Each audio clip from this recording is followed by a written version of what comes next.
சிறிய விதையின் பெரிய கனவு. ஒரு காட்டின் ஓரத்தில் ஒரு சிறிய விதை மண்ணுக்குள் இருந்தது. அதை சுற்றி பெரிய பெரிய மரங்கள் இருந்தன. அந்த விதை எப்பொழுதும் கவலையுடன் இருக்கும். நான் இவ்வளவு சிறியதாக இருக்கிறேன், என்னால் எப்படி இந்த பெரிய மரங்களைப் போல் வளர முடியும் என்று தினமும் யோசித்தது. ஒரு நாள் அருகில் இருந்த ஒரு பெரிய ஆலமரத்திடம் தனது கவலையை சொன்னது. ஆலமரம் சிரித்துக்கொண்டு, நானும் ஒரு காலத்தில் உன்னைப் போல ஒரு சிறிய விதையாகத்தான் இருந்தேன். இன்று நான் பெரிய மரமாக நிற்கும் காரணம் என்னை நான் நம்பியதுதான் என்றது. இந்த வார்த்தைகள் விதைக்கு கொஞ்சம் தைரியம் கொடுத்தன. அடுத்த நாள் மழை பெய்தது. விதை மெதுவாக முளைக்க ஆரம்பித்தது. ஆனால் சில நாட்களில் கடுமையான வெயில் வந்தது. என்னால் முடியாது, நான் வாடி போய்விடுவேன் என்று விதை நினைத்தது.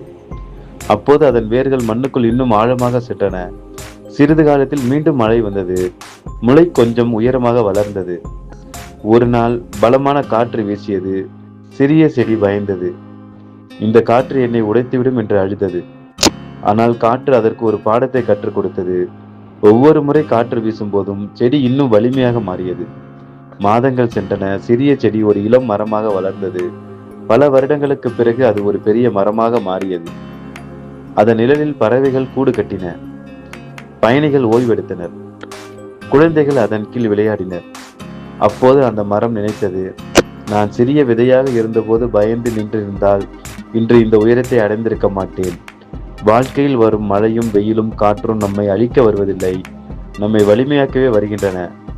வெற்றி பெறுபவர்கள் பிரச்சனைகள் இல்லாதவர்கள் அல்ல, பிரச்சனைகள் இருந்தாலும் முன்னேறுபவர்கள் தான் வெற்றி பெறுகிறார்கள்.